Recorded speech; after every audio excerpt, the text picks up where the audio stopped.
So my name is Gwendolyn Blue. I am an associate professor in geography at the University of Calgary, and I have the distinct pleasure today of facilitating our panel. So I'm going to introduce you to our two panel members. They don't necessarily require introductions, but I'll give you just a brief overview of what's to come. We have from 10:30 to 11:45 for our session. We'll have presentations for about 20 minutes, 25 minutes, and then some room for question and answer following that. So our first presenter today is Kevin Taft. Kevin Taft has a long and extensive public policy experience in government, private and non-profit sectors. He's been a member of the Legislative Assembly of Alberta for the Alberta Liberal Party and also a member of the opposition. He is an exceptionally prolific author and is going to be discussing his most recent book, Oil's Deep State. And he is an astute commentator on Alberta's politics. And likewise, Dr. Trevor Harrison is a professor of sociology at the University of Lethbridge, and since 2011, the director of the Parkland Institute. So again, also a prolific author, and we are very, very fortunate to have, I think, two of the brightest minds to give us insights into the state of Alberta's politics, both the history and the future, and what we can do moving forward. So again, we'll keep our questions till the. We'll have a time for a little bit, perhaps some questions that come up just after the presentations, but I'd like to keep the majority of questions to the end, just so that we make sure that we have enough time. So I'll turn it over to Kevin Taft. Great. Thank you, Gwen. And I should spell out a few things right from the start. I'm no longer active with any political party. I haven't been since I walked out the door of that legislature. Just to provide that little bit of context. I'm here once again with the Parkland Institute, many familiar faces and some new faces here. Anytime I'm at a Parkland conference, it's a real privilege, whether I'm in the audience or whether I'm speaking, as I'm invited to do once in a while. Parkland Institute, as we all know, is a very important part of the political and economic culture of Alberta and indeed of Canada. And so it's good, it's still going strong. And I'm privileged and honored to have been involved with Parkland really from day one. So it's a treat to be up here again. You look like a bright and intelligent audience. That's how I'm going to treat you today. I was brought in on just a very few days' notice, and I was asked to speak about the history of the oil industry. So that's really what I'm doing. And Rod Adachi said, well, that makes sense, Kevin, you've been around for so long, you're the guy to speak about the history. But I really I'm going to go deep into the history of Alberta and give you a sense from my view of sort of the cultural, historic DNA of this province when it comes to relationships between government and corporations, especially the oil industry. So the title of my talk is The Deep History of Oil and Government in Alberta. And it's based on material that I pulled together in writing Oil's Deep State, which was published about a year ago. There was such short notice for me to come here that I don't have copies of the book for sale here, and I'm not going to turn this into a commercial message other than for about 20 seconds saying, although you can't buy the book here, it is widely available, and I'm expecting all of you to buy 2 copies of it, one for yourself and one to give away for Christmas. And if you do all of that, we'll all have a very happy Christmas. Thank you. It was my brother's Christmas gift. All right. I know many of you are familiar with it. So for those of you who have read it, most of this material, in fact, is drawn from a couple of chapters of that book. As I say, I was just contacted a few days ago to do this talk. So in the beginning, there was Donald Smith. This may be the most famous photograph in Canadian history, certainly one of the most famous. This is the driving of the last spike at Craigellachie near Revelstoke in BC, November 7th, 1885. And that man bent over there in the center of the photograph with that fabulous hat and that even more fabulous beard, swinging the hammer, is Donald Smith, Lord Strathcona. And there's a reason that he got the opportunity to pose at the center of that photo. He was a very powerful man. Donald Smith and his partner and wife, Isabella Sophia Hardesty, were remarkable people. These two people deserve the kind of biography that is written for major, major figures. And I'm waiting for that biography to be written. Extraordinary lives and extraordinary people. You can see their dates there. Well, I'll go into their story briefly here. Donald Smith, as with so many people who worked in the Hudson Bay Company, was born in Scotland. Probably got a very good education in the Scottish schools. The Scots took their education quite seriously. At the age of 18, he needed a career. He had a choice of going to the British East India Company or the Hudson Bay Company. Chose the Hudson Bay Company, sails out of Glasgow to Montreal in what must have been an incredibly adventurous trip involving horses and canoes and who knows what else. Ends up at a fur trading post in Labrador, where he spends most of the next 20 years of his life.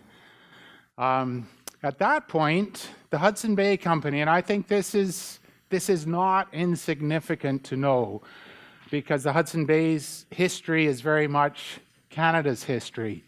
The Hudson Bay Company was not just a monopoly business.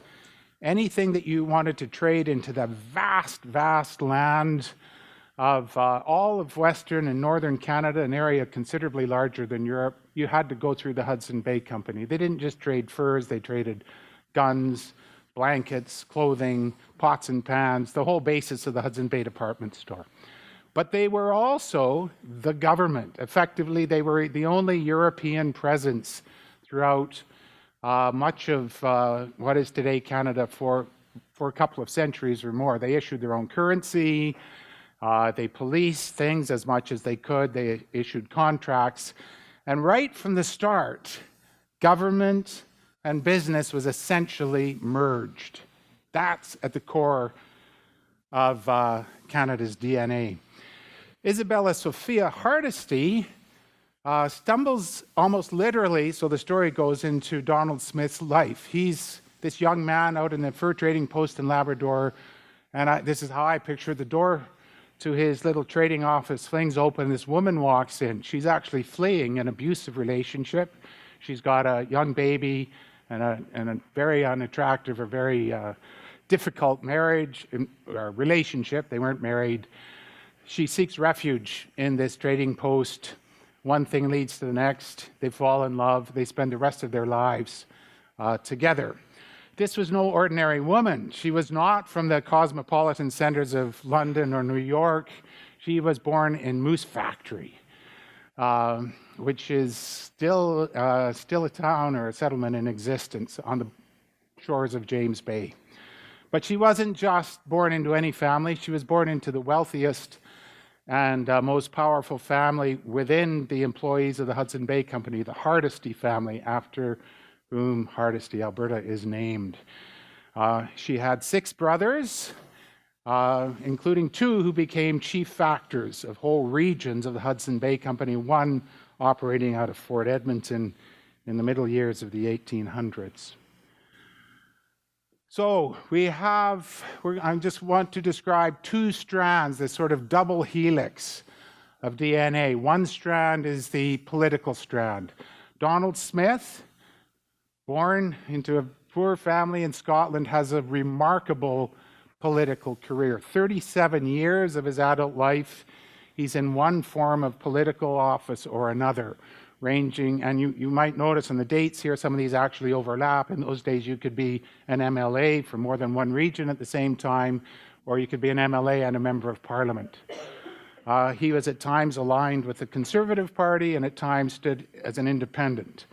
He was an independent thinker. He was also the backer of Lord Strathcona's horse, the last privately raised military regiment in the British Army, Canada's High Commissioner to Britain, and a member of the Imperial Privy Council in London, so advising the government of the prime ministers in London at that time. Let's see.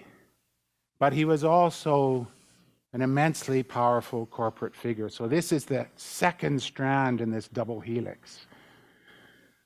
He started off as an apprentice fur trader. This was a man of some ability because by 1870 he owns the company, essentially. He's the principal shareholder of Hudson Bay Company. Hudson's Bay Company sells Rupert's Land to the Dominion of Canada in about 1868 or so. Part of the transaction is millions of dollars. Another part is an immense piece of land. Donald Smith uses that base of wealth to then do the same kind of deal on a much larger scale, financing along with others, the CPR. So that's how he gets to drive the last spike. He becomes a key player in the Bank of Montreal, which is the main bank for the Hudson Bay Company, for the CPR, and is also the main bank for the Government of Canada. That's how these things work in those days. You can read the other ones. I just want you to note the bottom bullet there. In about 1908, when he's well into his 80s, he sets up a company called Anglo-Persian Oil, gives it the biggest chunk of cash, becomes the founding chairman, and this is a company that's exploring for oil in what is now Iran and Iraq. And that's the company that becomes British Petroleum and then BP. Smith's real estate empire is based on the federal land grants that he obtained through the Hudson Bay Company and the CPR. Part of the deal for selling Rupert's Land was that the Hudson Bay Company shareholders got 4.5 million acres of Western Canada surface and mineral rights. They then repeated the same deal on a much bigger scale with the CPR.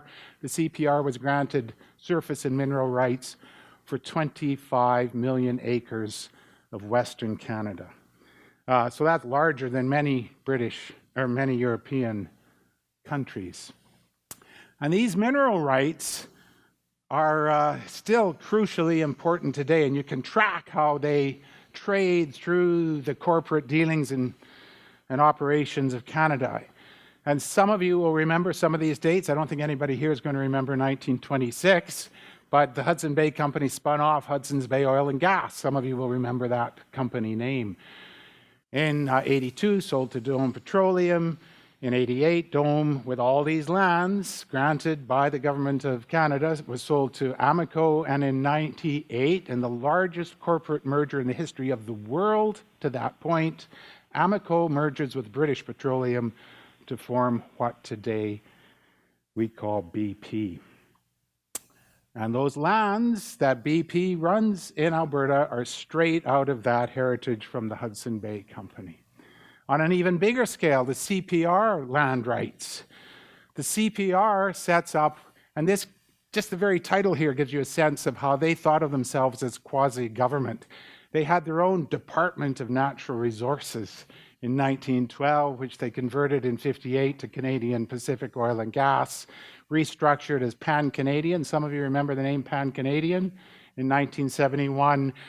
And in 2002, it merged with the Alberta Energy Company to form what today we call Encana and Cenovus. And what we have here is the joining together of two streams of heritage in the oil and gas property business here, one through the CPR lands, the other through Alberta Energy Company. Some of you probably at one time owned shares in the Alberta Energy Company, formed by government in 1973 by Peter Lougheed, privatized in 93 by Ralph Klein, and merged with these descendants of the CPR lands to form a couple of real giants of the industry, Cenovus and Encana. Well, let's move on to the next generation, literally the next generation. I mentioned that Isabella Sophia Hardesty had 6 brothers.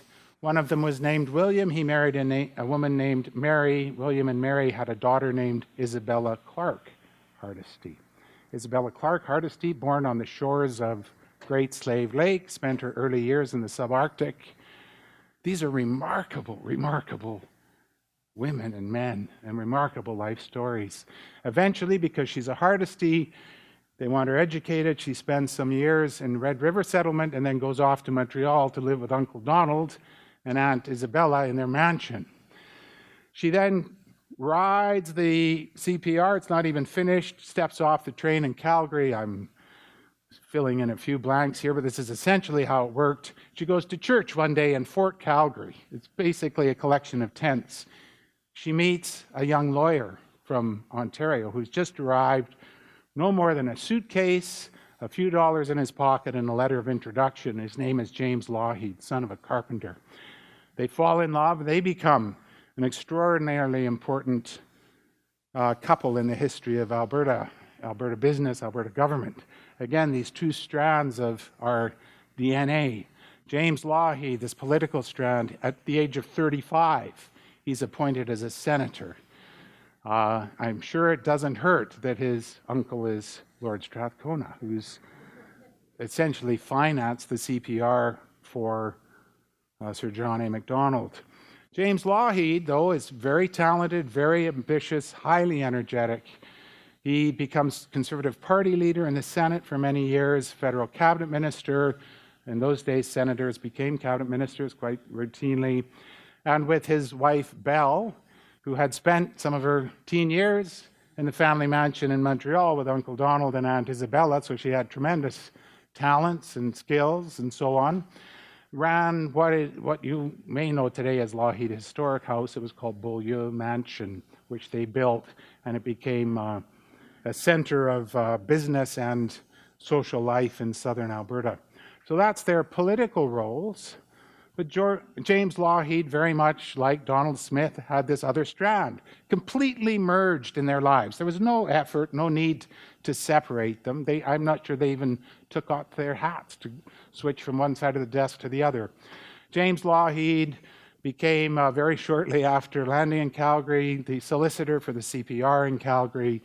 Through that, he was able to see where the CPR was going to be building stations and hotels and so on.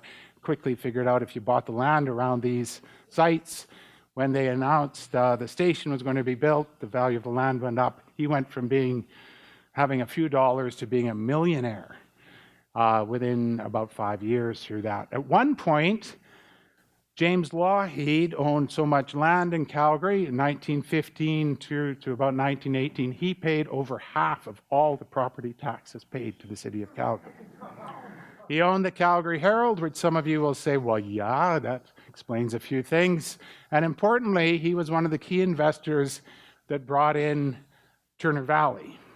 The first successful rig drilled well drilled at Turner Valley was owned in part by James Lougheed through a company called Calgary Petroleum Products. They rolled that over to Imperial Oil in 1921. Imperial Oil rebranded it as Royalite. Does anybody here remember Royalite? I remember Royalite. So we have this seamless merging of politics and business, and the story continues. James Lougheed is a very busy man. By the time he's in his 40s, he needs some help. He reaches through his network all the way across the country to a young articling student in New Brunswick named Richard Bennett. And you know where this is going. Richard Bennett, in the great tradition of Donald Smith and James Lougheed, has an astonishing political career. He moves out as a young man, articles under James Lougheed, and just follows in his footsteps and actually goes on, as you all know, to become Prime Minister of the country. Can't get any higher office of politics in Canada than that.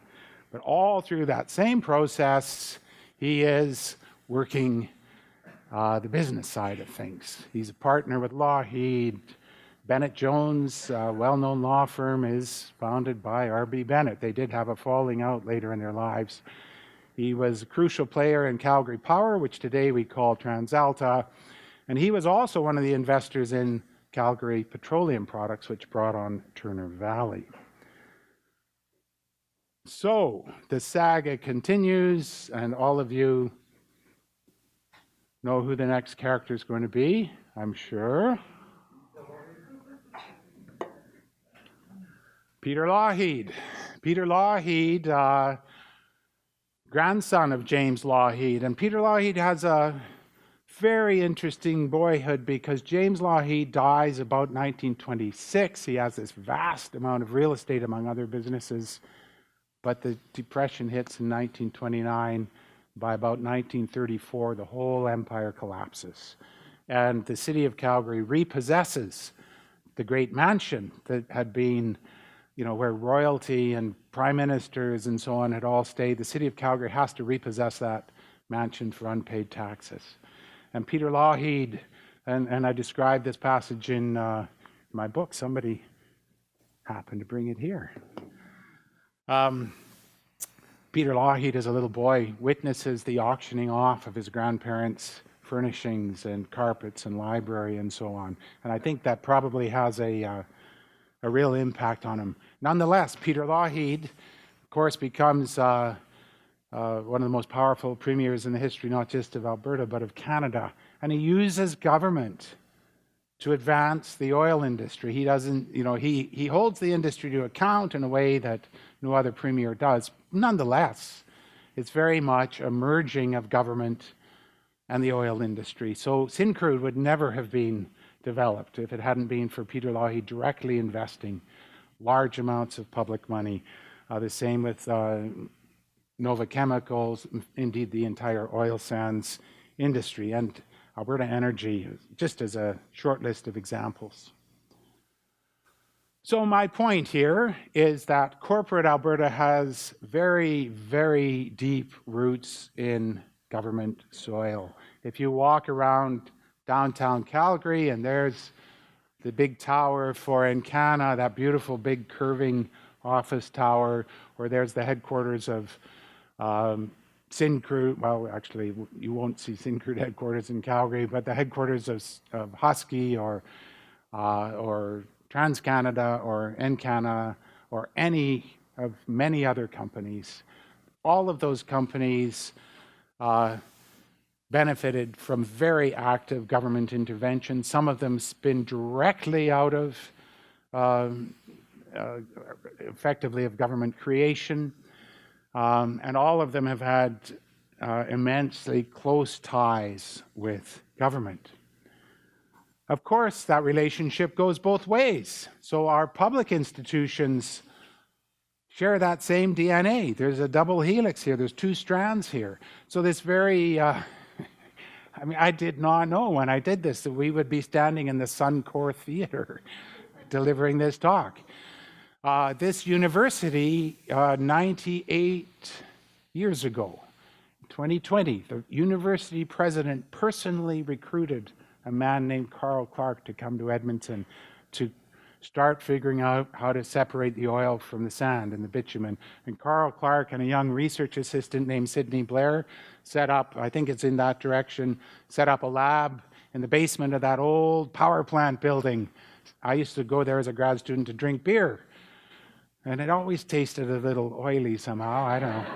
Anyways, so this university, one of their first big projects was how do we crack bitumen? And this university now will boast, and in a way it's a great achievement. Over 1,000 researchers at this university today are working on oil sands research. So this university has very, very close history with the oil industry. The Alberta Research Council, the first provincial research council founded in Canada in 1921, one of their first mandates was crack the oil sands. The University of Calgary, which I write about at some length in my book, it's truth that is stranger than fiction. If I had written those accounts as fiction, people would have laughed it off. The web between the industry and the University of Calgary is that intimate. And so on it goes. At the bottom, the Wild Rose Party, I make the case that the Wild Rose Party, in the years of Daniel Smith and so on, was essentially a creation of the oil industry. And that party has, of course, merged into the United Conservative Party. So what we have, I believe, and it's partly or largely because of our history, but we're not trapped by our history. However, if we don't know our history, of course, we can't really tell where we're going to go. I believe that we have this whole series of public institutions, political parties, agencies, regulators, and so on in orbit around the oil industry, and that the history of this province explains how that came to be.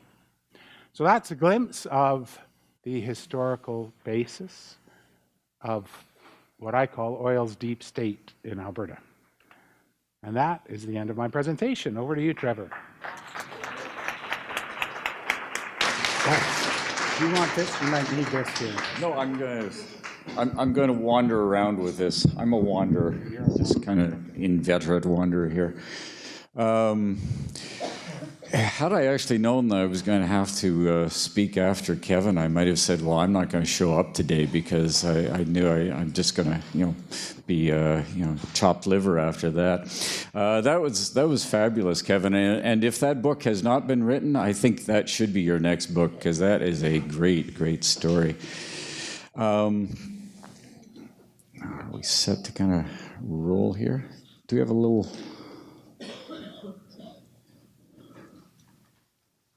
Okay, do you want me to hit it off of this? Excellent. Okay, so what I'm going to do is I'm going to do a little bit of history here, but not going back 100 or so years, but a little bit back before the May 2015 election, and then talk a little bit about what I think the NDP has actually done well. But someone was saying earlier today in Janet Brown's presentation, fabulous presentation, that memories are really short. So I'm going to try to tickle one's memories about what things came before, some of the things the NDP has done well, and some of the things I think they haven't done very well at all, which is perhaps kind of the anchor around their neck. So just taking us to remember a few things, what it was actually like in Alberta for those of many of us here who lived through the last many decades, and particularly through the Klein years, and really the what became pretty obvious was the corporate ownership of the government in Alberta and all the really undemocratic things that occurred as a result of that. So, basically squandered oil wealth, and I'm going to come back to this again afterwards, but one of the real tragedies, and there's no point in crying about spilt oil, but the fact is one of our problems right now is there was no savings there, right? I mean, everybody I think here knows about the situation of Norway and their fund, which was actually set up as modeled after what had been in Alberta. And the fact that there really is no heritage fund there now to call upon. Had we had that money put away, much of the transition, it's going to be difficult, but much of the transition would have been a lot easier if we had that to fall back on. But that's gone, and it's not going to come back again, so we have to live with that. But that is a legacy of the previous regime. Patronage-ridden agencies, boards, and commissions, and I'll talk a little bit about this afterwards, but again, anyone who thinks back about how politics actually did work in this province before 2015, the number of people who are just friends of government and the kind of open door between government and business that people just kept walking back and forth is pretty shocking. Compliant media. And Janet, afterwards, we're going to have to talk a little bit more about media because I followed it a lot in this province, and I guess I could use one of those bad words, ass-kissing of media in this province for a long time. And it's still a problem, the fact that not just in Alberta, but everywhere, the fact that we don't have a kind of media that holds people to account. Both in the corporate sector, but also in government.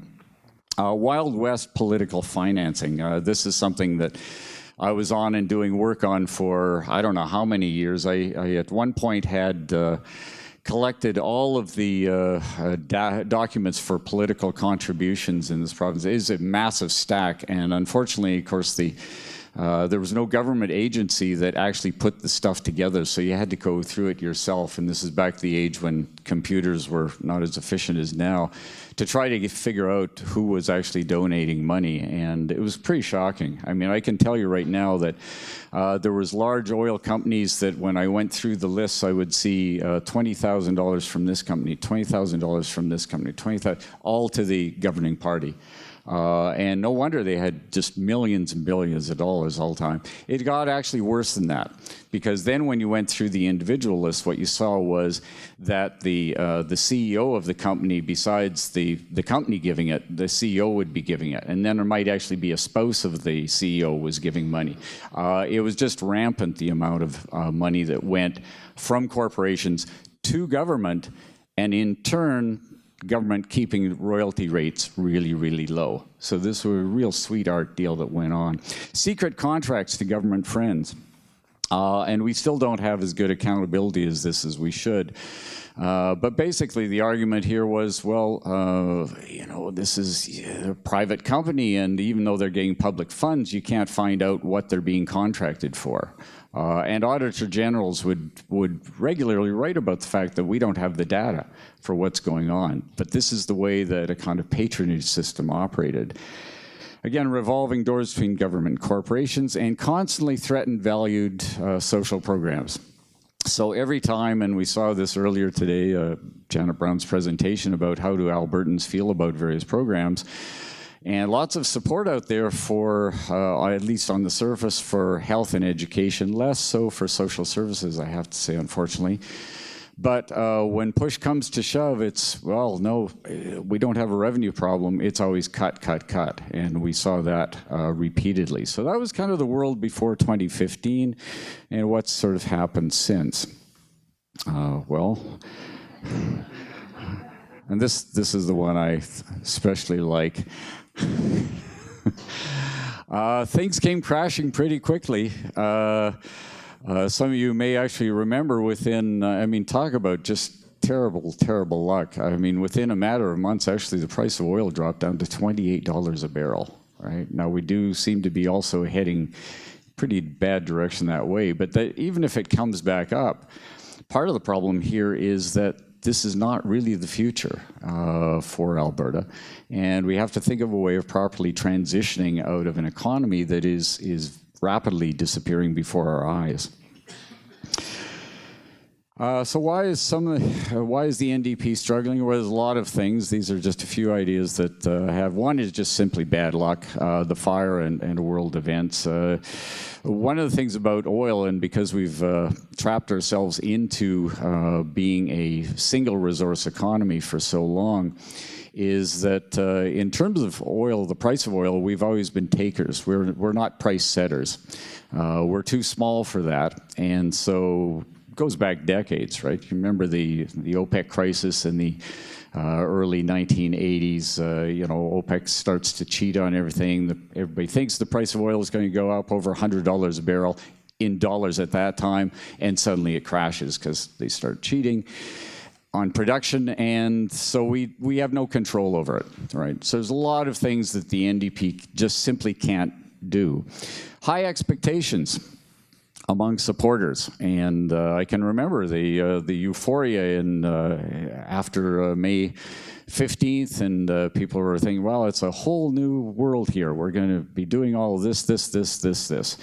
High expectations. When those expectations fall short, we actually know human psychology, that people start to get really grumbly about it, because anything short of the revolution just doesn't seem good enough. On the other hand, no expectations among the opponents. Almost immediately, the NDP found itself being swatted. And I have to say here, much of this opposition was partly a mixture of tradition. It was like a shock to people who did not vote for the NDP and didn't like them. The fact that how can this happen? This is Alberta, NDP, social democratic government. Entrenched power in a lot of places that, so you can win government, but there's a lot of parts of society that are outside of government that are still very much corporately and very conservatively controlled. And I have to say a huge amount of misogyny. If one, and I don't suggest that you should actually follow social media that strongly, but anybody actually going on to see what social media was like in the months afterwards and even now, it's hard to ignore the fact a lot of the commentary from the right about the NDP was directed at women. How can women be in power, right? Women can't run the economy. And there's a lot of just class negativity as well. Corporate media. The media immediately pounced on the NDP for, and still does, for almost anything that kind of falls short of their expectations. And of course, much of the corporate media wants to set its own agenda. Bad messaging at times. I'll come back to this a little bit here. I think the NDP has not done a very good job at times of talking about what they're doing and why they're actually doing it. Not enough time and money for the necessary transition. One of the things that I think is happening with the NDP is first-time government. They're trying to do a lot of things. They sort of know where they would like to go, but there isn't a lot of time. This is going to be a long and brutal transition that we're going through, and 4 years just isn't enough at this point. Finally, pipelines, and we could have I think afterwards even an ongoing discussion on this. Can't live with them and can't imagine living without them. So pipelines has become not a thing, it's become more of a kind of it's a wish. It's a magical thing that's going to save us if we just have these pipelines. And the NDP has thought, I think for political reasons, felt that it also has to talk in that kind of symbolic way about the importance of pipelines, even though rationally and practically, they actually are not going to save us either. What has the NDP done well? Well, there is actually a pretty impressive list if you start to go through a lot of things. But again, they haven't actually done a great job of advertising it part. Governance, party contributions, the limits that they put on, the abolition of union and corporate donations, reining in of the ABCs, agencies, boards, and commissions, and the C.D. Howe Institute a while back actually, because the way finances was reported in Alberta for years was terrible, terrible, terrible. Every opposition party talked about it, media talked about it. C.D. Howe Institute a year ago said Alberta actually has the best reporting procedures in Canada now. And that's in a short period of time they were able to turn that around. You can actually figure out what the budget is talking about. Efforts at reconciliation with First Nations, still a long ways to go here, but the recent agreement with the Lubicon, I think, is a good example. The economy. The government did manage to avoid a recession, and there has been a steady economic rebound, even though, again, people, lots of people where they feel it, the stats may not actually justify that. In terms of the avoiding the recession, the one thing I will say is this: the government certainly has gone into deficits. Much of what they actually did in terms of the crash of the oil price is pretty standard economics. Counter-cyclical spending is pretty well recognized as the thing to do under that situation.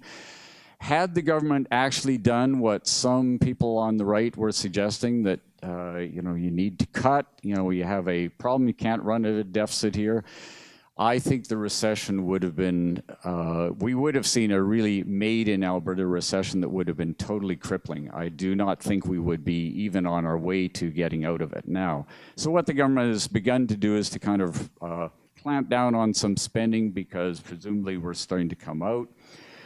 They should get more marks for that than they have gotten. Health, reintegrating lab services, expanding midwifery, maintaining the budget on those things. Long-term care, again, some good measures that they brought in, I think. Children's services, daycare, school nutrition, new schools, and certainly on social issues. Again, Janet Brown's survey research shows that the government has, presumably got some pretty good marks for that. Gender balance, the cabinet, gender diversity, the labor code. They've brought about, I think, some things that many Conservatives will find to their dislike and may want to bring back or change if they are elected. But I think these are all good measures. Unionization, the ability to unionize, Alberta has the lowest unionization rate in Canada. And a lot of that has been because of the laws and regulations around being able to unionize. So they brought in important changes there. Minimum wage. Minimum wage is not because it actually affects so much the people at the bottom. It does. But it also tends to push everything up. And this is important, again, in keeping demand in the economy because it's people at the poor end who tend to go out and spend money. So in terms of circulating money, this is an overall really good measure. The farm safety rules, again, could have perhaps been rolled out better than they were, but I think on balance these were really good because our record in terms of farm safety across, in terms of the rest of the country, was the worst of any province in the country beforehand. The environment, some energy efficient programs, the carbon tax, which is, we've heard is regularly disliked by a large majority of Albertans, but on balance I think is a really good program. And again, most economists will actually say if you want to actually get people to change their behavior, put a price on it, right? We saw it actually does work with things like cigarette smoking, so, you know, same thing with carbon tax. Finances, the end of the flat tax and a modest progressivity in taxes could have perhaps been changed a bit more, but I think these are all good moves. And finally, in education, some modest but informed curriculum changes that we've seen in the last while. So what might the NDP have actually done better? Real royalty reform. I think one of the things that probably has disenchanted many of its supporters more than anything else was the rollout of the royalty report only months after the NDP came in, after years of arguing that royalties were abysmally low and that Albertans were not getting a fair share of their royalties. And then suddenly the royalty review comes out and nothing seems to change. One, I suppose, could make the argument that the province being in a recession, that you didn't want to tinker too much with it at that point. The problem is, of course, if and when oil was to start going up, there's no kind of escalator clause there to actually make sure that Albertans do get the money back again. No real revenue plan here. And again, we heard earlier that once the deficit started to hit $10 billion, Albertans started to get really queasy about what was happening with Alberta finances. Have to remember, we haven't been used to deficits or debts here. And so people do get more queasy here than perhaps in Ontario or other places. I think that the government has needlessly shied away from the really hard discussion around this. The fact is that $10 billion is almost exactly the amount of money that oil used to bring into the coffers. We have lived too long on the avails of an evaporating resource, and it's time to think seriously about how you're going to fill that hole. And some political party has to actually tackle that at some point. In terms of public health care, the government has done some good things, but I think one of the things that is necessary in terms of public health care is to actually look beyond where it is, not be defensive about public health care, but to expand it into other areas where, because of the way that healthcare is changing, the private system has been finding green fields for expansion. And it seems to me that social democratic parties, governments, should be looking to go back to the original premises of socialized medicine, that it expands into other areas beyond simply hospital care, for example. Build better fences around the PACs. I gave good marks before to the government for what it did in terms of the party contributions, the money going to the political parties from unions, corporations, etc. one only has to look south of the border to the United States to see what can happen when you have unregulated money being spent from third parties. And the same thing is happening in Alberta and is going to continue to happen. And this is a real problem for democracy down the road. So I think the government has to think seriously about it. And I'm not sure they even fully anticipated the problems that were going to happen, as it's kind of like whack-a-mole, right? So they hit the formal contributions to parties, and then it pops up someplace else. A stronger environmental plan vis-a-vis oil and gas development, and the fact is, as Kevin has talked about, we're really still stuck on oil, and so we need a better plan for that.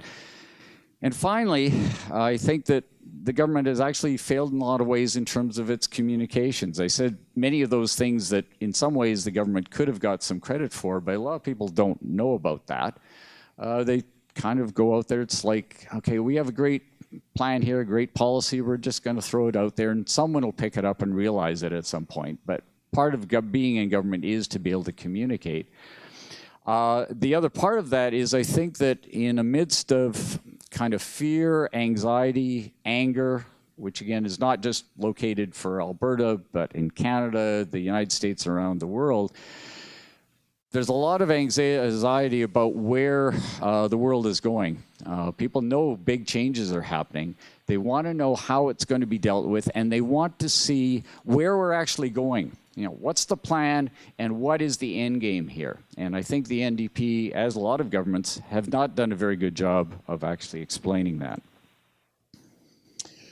A few small lessons. I said to Kevin just before we were starting here that almost every day when I think about politics, I'm surprised by, and I learned something kind of interesting. So I keep rethinking the way that politics in the imaginary versus the way politics actually plays out is really quite different. The first thing that occurred to me the other day is that economic issues occupy a larger place in the politics of resource-based economies, squeezing out broader social and political issues. I have to say I'm a little bit of a talk show junkie, although I actually just get raving crazy when I listen to them most time because it's all right-wing radio. But what's really struck me about a lot of people who may do commentaries about Alberta is they're almost kind of quasi-Marxists because everything is very economically deterministic. They can't seem to think about anything else except the economy, right? It's all about oil, it's all about pipelines, it's all about where the economy. So everything else that is important in terms of how a society should function is immediately eliminated from any kind of discussion. And I think the reason for that is that in a resource-based economy like Alberta, it becomes kind of the central magnet for everything that we think about. If we had a more pluralistic economy, we would have more pluralistic politics and a more pluralistic culture. Second thing that I've come to realize increasingly is that political cultures change really slowly. In many ways, Alberta is not, I think it was properly pointed out, we're not really a conservative place as a lot of people think outside, especially on social issues. Huge change from the days of Ralph Klein when he wanted to argue and use the notwithstanding clause around same-sex marriage. Like, we've come a long ways. Alberta is not, in terms of social issues, at all conservative. But we still are very conservative, or we like to think of ourselves that way in a lot of ways. And so political cultures change really, really slowly. Politics, and this is where we really get into pipelines here. Politics dwells not in just the practical or rational or material realm. Much of it deals with symbolism and identity, hence pipelines, hence Donald Trump. I think for those of us who, as academics, people like to think kind of Enlightenment folk, that people have a rational discussion about something and bring out the facts, and this will change people's minds. But I think increasingly what we realize is people don't operate on that level. People actually do things that are rational only in a very limited sense, and sometimes highly irrational. I said before about pipelines, that pipelines have become kind of this symbolic solution to things. They're going to save us. Rationally, we know that's not the case, but that's why everybody is hanging their hat on this. Political parties are only a part, and maybe only a small part of the change. And that's why it's important for these kind of conferences, for people to come out to these kinds of events, to talk about these things, because politicians and political parties are really risk averse. Right? What they do is they don't lead, they follow, and they go, what's out there in the wind? Oh, okay, I think I'll go that way. Right? So it's really up to civil society to tell politicians and parties where they want to go. Robust and more diversified economies allow for faster change.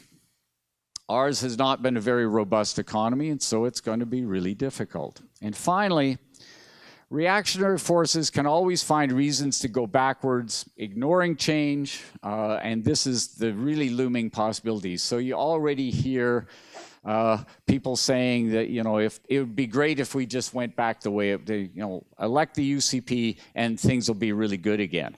That day is gone, and that's the real threat here. And finally, finish off, how better than to finish off with Tommy Douglas. Thank you so much.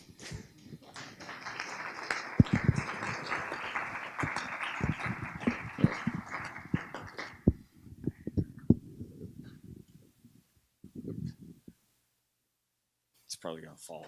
Sorry, maybe I'll take it out. Great. Thank you so. Oh, great. Thank you so much. That's on, isn't it? Oh, is it? Okay, you can hear me. Thank you so much to Kevin and Trevor, and I anticipate there's a lot of questions. So we have about 20 minutes for question and answer. I'll ask you to keep your questions quite short. We do have a mic runner, so once I identify who will ask the questions, and I see someone has their hand up, so first in line, we'll just wait till the mic comes around to you. I will be just keeping just a running order of people's questions, and just so you know, in case you're feeling that I'm slighting you, I'm trying to keep our questions also diverse as well, as so it's not necessarily that we're doing the rules of water in the West. It's not first in time, first in right necessarily for who gets to get the questions. If we have a lot, I will be just trying to get diversity as well. But we do have one in the back, and we'll get our mic to go. Yeah, just right here. And second.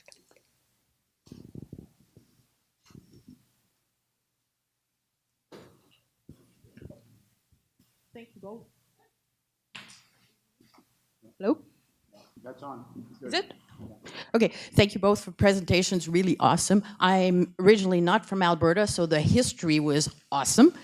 But both of you talked about the amount of money from corporations that have led governments. So when this government instituted Bill 32, then I thought, okay, well, maybe it'll even it a little bit more. But they didn't put enough guide about PACs. How much do you think the money that used to be poured into political party and elections before 2015 will still be there and have an effect on the elections? I'll try to answer that. All I can tell you is that I'm thinking back how much money the Conservative Party used to get in donations pretty much every year, and it was somewhere in the range of, it strikes me as about $3 to $4 million, and some years actually more, because you could get more, of course, during the election period as well. So there was a difference between the fiscal year and whatever. So we're probably talking in the range of, could be $6, $7 million at that time. Now, remember here, a lot of those corporations have also lost money, so they're not as fiscally buoyant as they would have been. At the same time, if they could find the money to actually spend, to put into those PACs, they will probably do so. And of course, there's other groups as well, though, put money into it. But it really was the large oil companies that were the largest contributors at that point. Yeah. Maybe I'll. I think it's really important to be aware of how much money is spent to influence political discourse indirectly. So not just to political parties, but to think tanks, to the endless number of op-ed pieces supporting pipelines and making absolutely, in my view, absolutely wildly exaggerated claims for the benefits of them, advertising, billboards, all kinds of things that are not, that are outside the definition of, political party contributions. Millions and millions of dollars is spent that way and will continue to be spent that way, and it's very, very difficult to regulate. And so that money is not going away anytime soon. I should, however, so you're not totally discouraged, Canada generally has some of the best controls on political financing in the developed world. So it could be a lot worse. Go to the United States, go to Australia, go to Britain. It's way worse.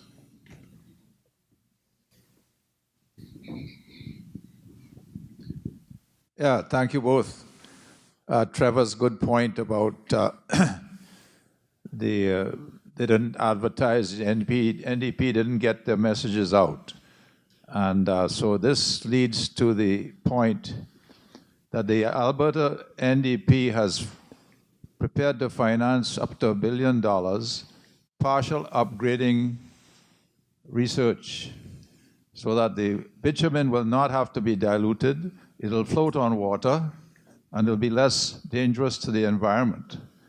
And I would suggest, seeing as we have the history of crown corporations that have been successful in developing Syncrude, etc., that the NDP should be looking at forming a crown corporation immediately that partial upgrading is proven, and it's almost there right now, and get on board to partially upgrade all the bituminous coming out of the tar sands. Great question. I'm going to start out by saying something that may shock or may not shock some people.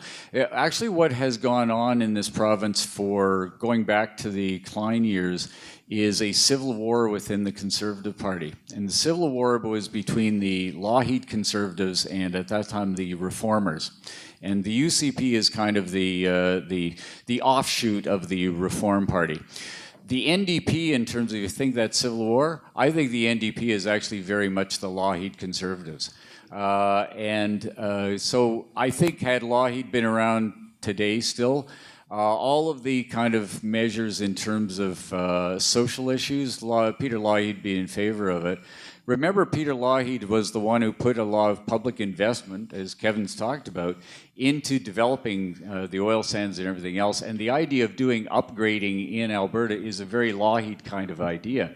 Now, the problem today is, however, that time moves on, and much of the way our economy has been developed is to, rip and ship. So, the Keystone Pipeline is a good example of that. Years ago, the sensible thing was to have actually dealt with building the refineries, keeping the jobs here, keeping the real money here rather than just the raw resource. And quite frankly, had that actually been done, many of the political problems in terms of shipping oil out to the West Coast would not be there now, because the Horgan government would not have been fighting against it in the same way had it not been raw bitumen.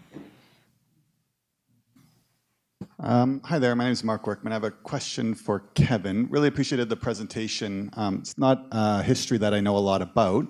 And so what I was sort of wondering was if in your research you noticed general differences in the approaches of, say let's say the relationship between the oil industry and government when it came to the UFA, the United Farm Workers of Alberta, versus the social credit. So it might not be fair because obviously the oil industry was probably different in, say, the 20s versus the 60s, but I'm just curious if, given the fact that those two parties had very different sort of ideologies, if you noticed a bit of a difference between the way the oil industry worked with the governments between those two parties. I'm not going to claim any expertise on the energy policies of the United Farmers of Alberta. they did govern from, I think, 1921 to 35. The oil industry was very different then. So there was essentially only one oil field at play in Alberta during that period, and that was Turner Valley, which in global standards is not a big play. You know, the industry changed so much. By the later 30s, you know, even into really through to 1947, there wasn't really much of an oil industry in Alberta outside of Turner Valley, and Turner Valley at that point was in decline. And, you know, my memory, or what I remember reading, is that the election in 1951, I believe, was actually a very close affair. Social Credit nearly lost. And if there hadn't been the oil boom that had begun to occur with Leduc #1 in 47, and the wealth that was available from that, Social Credit could easily have lost in 1951. But you know, I'm not going to pretend to have the knowledge to give you a good answer to your question. Sorry. I'll just add a quick note to that. One of the things we forget sometimes is that even if a political party is in power for a long period of time, it's which leadership and regime within that period of time. And so early Social Credit, from what I understand, is in some ways not all that different from the United Farmers.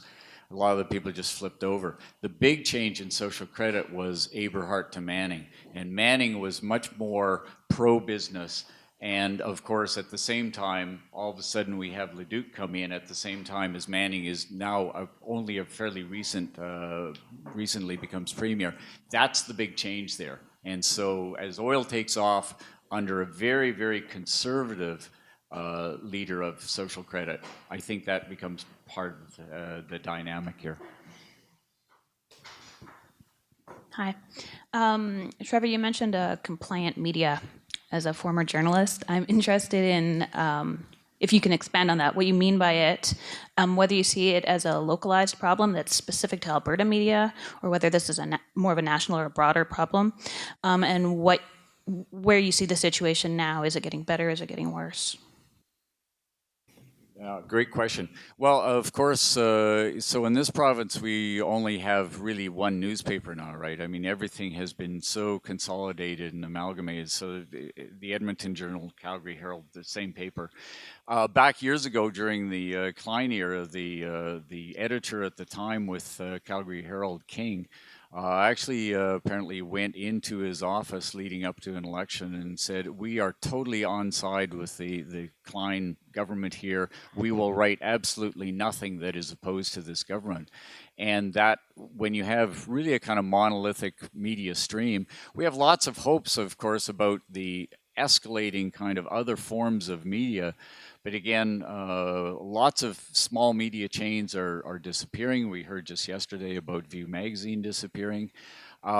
And social media, for all the good it brings, we also see some of the negatives around that as well. So it's a very conflicted kind of scene out there. But the mainstream media, for the most part, tends to be extremely conservative, federally and provincially. Remember here that back, I think, the election when Jack Layton, when the NDP made their breakthrough, only the Toronto Star of all the papers in Canada came out in favor of the NDP.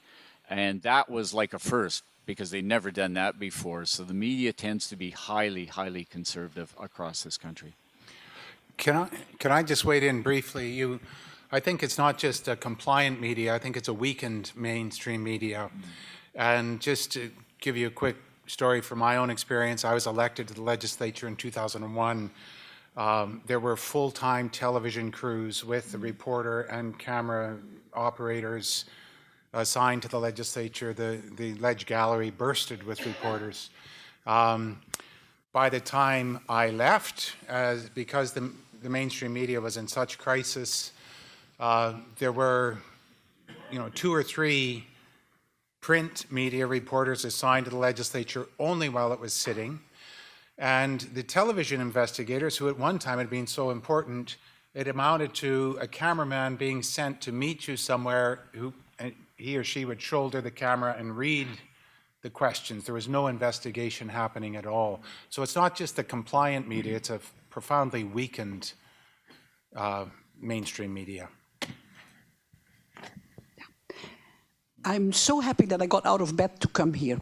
Best history, thank you, Kevin, and best future predictions or whatever.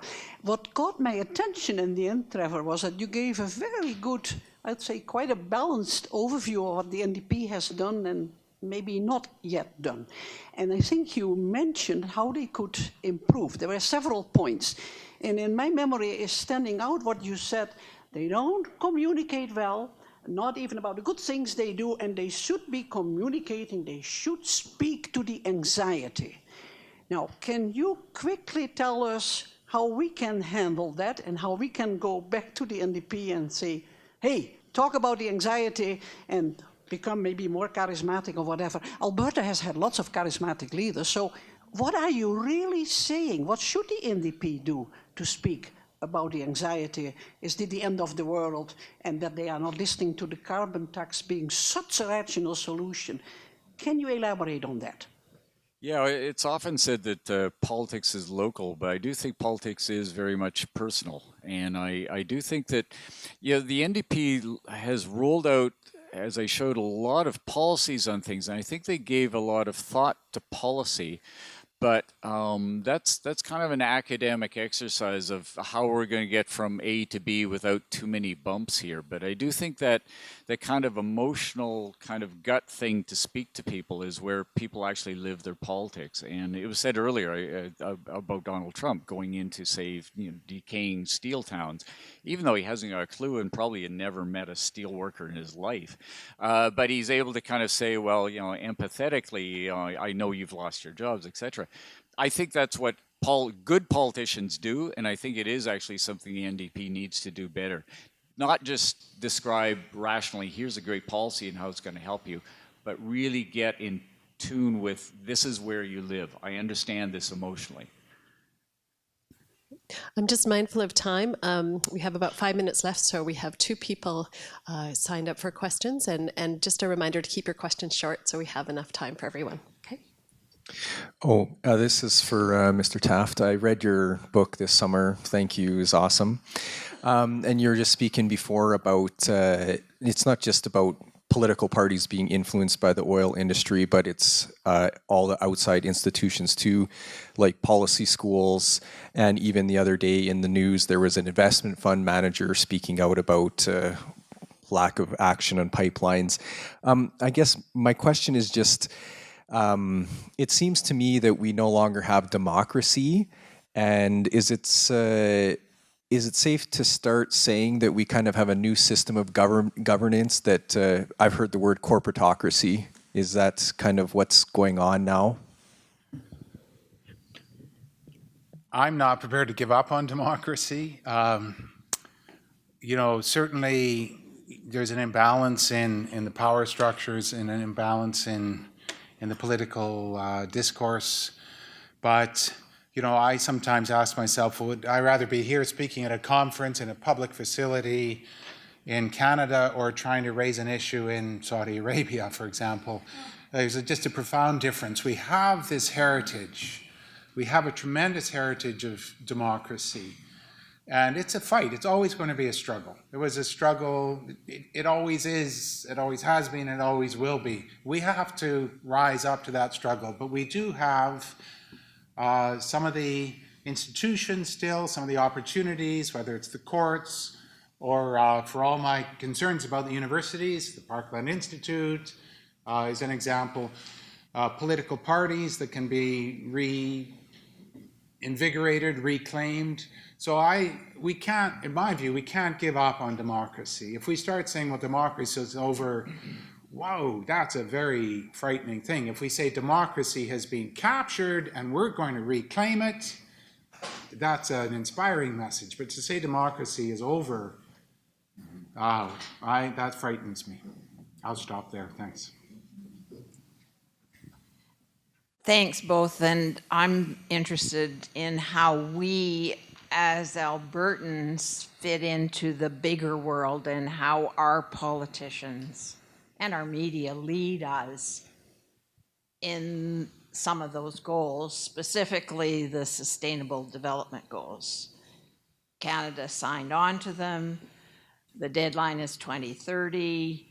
There are 17 of them. We're going to end world poverty and hunger and oceans rising and skies clouding and rivers running dry.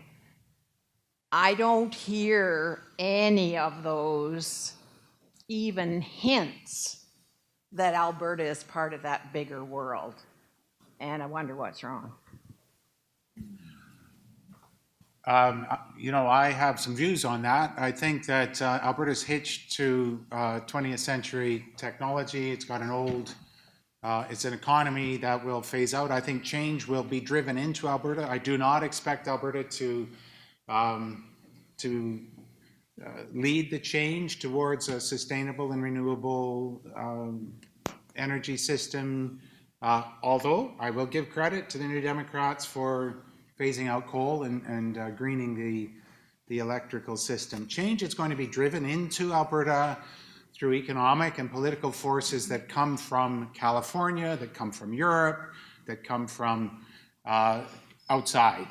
And this is the tragedy of Alberta. By refusing to face up to the change that is so obviously confronting this province, we've stuck our heads in the sand and we are going to be buried. Because change is coming, the foundation of our economy is going to be devastated, and we'll be left wondering, how did that happen when every indicator that it's coming is loud and clear? So we are officially at the end of our time. I don't know if there's, Trevor, Kevin, any last comments that you'd like to make? Thank you. Ditto.